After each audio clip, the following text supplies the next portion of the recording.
For sale na natin tong ating unit. So, bali, pinang motor show lang natin siya. So, naisipan ko lang yung motor show. So, reason for selling natin, tatlo kasi Sigma ko. Ito pa yung isa. Ito talaga yung gagawin ko na motor. Bali, modify ko yan this January. Bali, full body modified na yan. Tapos, ito, pag-usapan natin tong ating unit na ibebenta. So, unahin natin sa ulo, syempre. Make and model pala, Rusi Sigma 250. Gawa ng Longsin. Model niya 2017 or 2018 yata. Yun, basta yun. Second gen ng yung engine niya. Then may plaka na rin siya. Tapos unahin na natin yung kanyang ulo. Yung visor niya, BMW S1000RR 15, 16, 17 model. Tapos nag-iisa lang to nagawa ko, one and only mask nagawa ni Project Gale. Dahil nga eto, minodify ko yung kanyang visor. Bali, yung baba niya, bali yung tinatawag kong ZX10R7. Yung taas, ito yung sa Lambo mask. Bali, inedit ko lang siya, sinapik, pinagdugtong ko lang ng fiber para mailagay natin itong ganitong visor sa kanyang mask. Tapos ZX10R na side mirror. Then lahat pala yan bago pa kasi nga kakabuo ko lang siya sa kanya. Hindi pa yung tumatakbo sa kalsada. Makita ko lang muna yung dati yung stock na itsura nito kung hindi na ganyan. Ito siya. Ganyan siya. So pinalitan namin lahat. Ito yung stock na ano niya. Ito yung stock na puwet. Tapos ito yung stock na ulo. Yan, may visor. Ganyan yung visor niya. Ganyan yung mukha. So, sobrang hindi nyo na makikilala tong motor na to. Na ganun siya. Na Rusi Sigma siya. Dahil nga full body modified na siya. So, naka matte black yung kulay niya. And DJ Les. Baka gusto mo kayo shoutout tol. Vlog yung ano mo. May mga ilaw. May mga underglow. May ilaw yung tank. Pati yung sa ilalim. So, doon naman tayo sa horn. Mali, pinaandar na lang natin siya. Sige nga tol, pa horn, busina. Yan. So pag nagbusina ka, nag-ano yung driving light nya. Then pa high and low ng ano tol, ng ilaw. Naka battery operated na siya since LED na siya, hindi na sa halogen. Yung headlight nga tol. Yan. Yan, high and low. Yung low nya yellow, high. High nga tol. Yan. Ano ba? Yung low nya puti. Yung low nya puti. Yung high nya yellow. Yan. Tapos sa ibaba naka tri-LED mini driving light siya. Pabangas nga rin tol. Malakas yung kanyang mga ilaw. Ready pang sabak sa night ride. Ito yung yan. Yung high nakasabay yung low. Basta pag low white. Ayan, pag high sabay yung yellow tsaka white. So sa baba pinalitan na rin natin to. So parang siyang carbon fiber, pero ito ang ginamit ko, yung mga glitters. Yan. Kung may BS1 siya kasi pinang motor siya mga kahapon. Tapos yan, napintura na rin natin yung kanyang mugs. Then yung gulong natin is stock. Then naka front cover siya, front engine cover. Tapos dito naka side winglet. Ito, ingat. Yan, naka ano siya, aerodynamics na acrylic sheet yung plastic. Tapos pinatay ko na tong kanyang ilaw dito sa gilid. Then syempre naka extended belly pan tayo. Tapos yung muffler natin naka under ano yan? Underbelly. Yan. Then kung gusto nyo, pwede nating bigay yung stock. So ito yung stock muffler nya. Yan, ganyan yung stock muffler pag nakakabit. Tapos dito naman tayo sa kanyang harapan. Bali, pinalitan na lang natin yung kanyang lever na anong tawag dito? Brembo na ano sa Shopee. Tapos gumagana yung naka-hydraulic ano siya, switch sa brake light. Then cable lang. Bali fake lang to. Ano lang to, props. Naka-cable lang tayo. Just in case na masira, kasi yung hydraulic na try ko na, napakahirap umanap ng papalit mo or pyesa nung hydraulic clutch. Kaya mas gusto ko na ng cable kasi mas madali siyang hanapin. Just in case na magkaroon ng problema. Then yun, ito, separate natin itong binili, yung cup niya.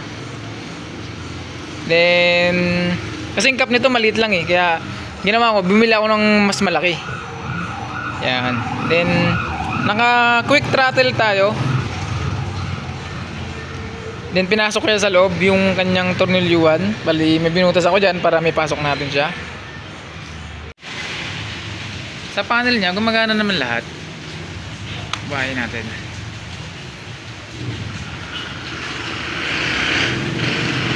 Yan. Pati yung I-beam. Yan yung kanyang mga gearings.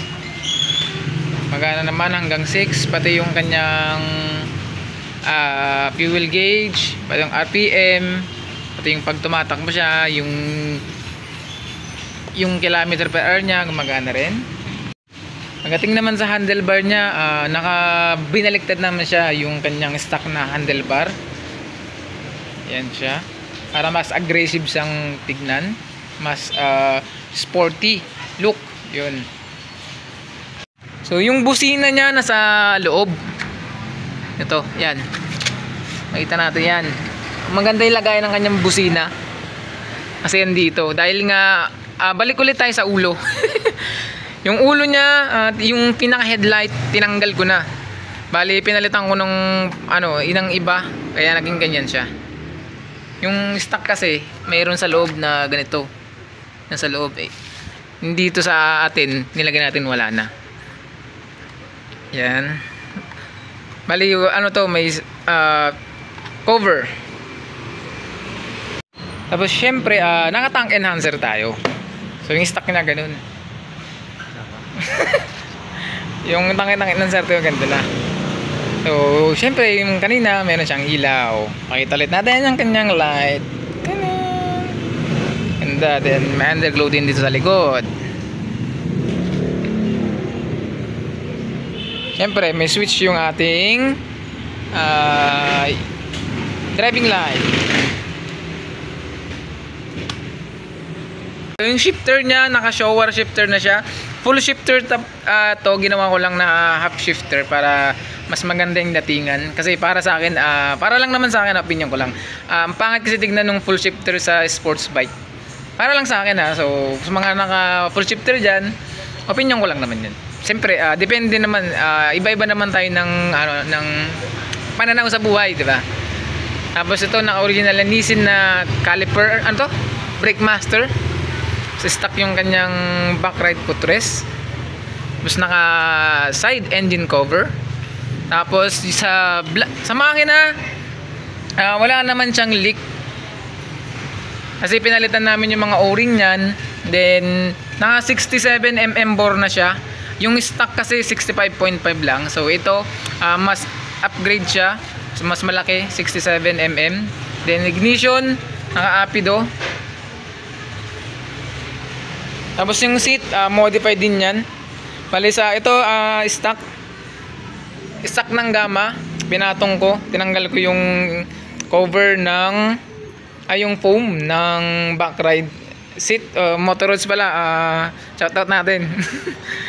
Then yung nga pala, shoutout ko nga pala yung mga sumama kahapon sa motor show. Thank you so much sa inyo sa suporta.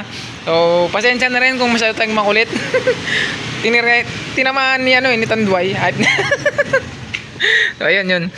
Makapit naman siya yung kanyang puan. Masarap upuan siya. Tapos nakalift siya mataas. Tol, pakita mo natin kung may nakasakay na driver. Yan. Ano height mo, Tol? 6'1". 6'1", takad mo. Hindi pala. 61 pala yung Ha? pang. Ano lang. Basta nasa 5 lang yata. 5'5", ganon. 5'5", 5'6", 5'3". 5'6". Yan, ganon. Yan. Kuting kayad. Yan. Sakto lang naman. Pag mga height na, kahit ako, mga 5'4", kaya pa rin siyang i-maneho. Siyempre, tingkayad na nga lang talaga. Pero pwede nyo naman, kung gusto nyo, pwede nyo naman tanggalin yung lift. Kasi yung lift niyan, may tornilyo lang. May washer lang siya na para umangat yung kanyang shock. So, pwede nyo yung tanggalin yun. Or sa bibili, pwede natin tanggalin kung i-request nyo. Tapos, since modified to, mas malawak na yung kanyang, tawag dun? Patulong nga, Tol. Yan, mas malaki na yung kanyang cover. Ay, yung space. Kasi ito, minodify ko nga lang kasi siya. Dali hanggang dito kasi yan. May nakatabon yan dyan hanggang dito. So, nilagari ko para mas malaki na yung kanyang compartment. Then, naka-motolite na battery. Yung stock CDI niya. Tapos, dito sa kabila. Ayan, yung shifter niya, same pa rin. Naka 1 down, 5 up. Maganda siyang i-cambio. Then 520 naka 14 teeth yung engine. Then 520 yung chain niya. Stock yung chain tsaka stock yung sprocket sa likod. Tapos siyempre naka tire hugger tayo. Na parang din. Carbon Lodi, pero sabi ko nga glitters yung ginamit ko. So mas makintab siya sa personal, mas maganda siya, kumikinang-kinang siya. Siyempre mas lalo pag naliwanagan siya. Then stock yung kanyang caliper. Pagdating naman sa kanyang brake light, yun, naka-underneath na rin siya. Then may plate to, tinanggal lang namin nga dahil sa motor show. Ilaw nga, Tol. Testing. Yan, wag mo muna yung park light, Tol. Pa-signal light nga muna. Signal light niya nandito na. Yan. Kabila. Yun. Park light. Yun. Brake light sa harapan. Okay. Pindot. Yan. Bitaw. Sa paa. Brake. Yun. Okay. Yun. So yung brake light niya tawag dyan, hydraulic switch na rin. Then yung kanyang lagayan ng canister, ng fluid, lagayan ng canister no. So yung sa fluid na tinago ko dito sa loob.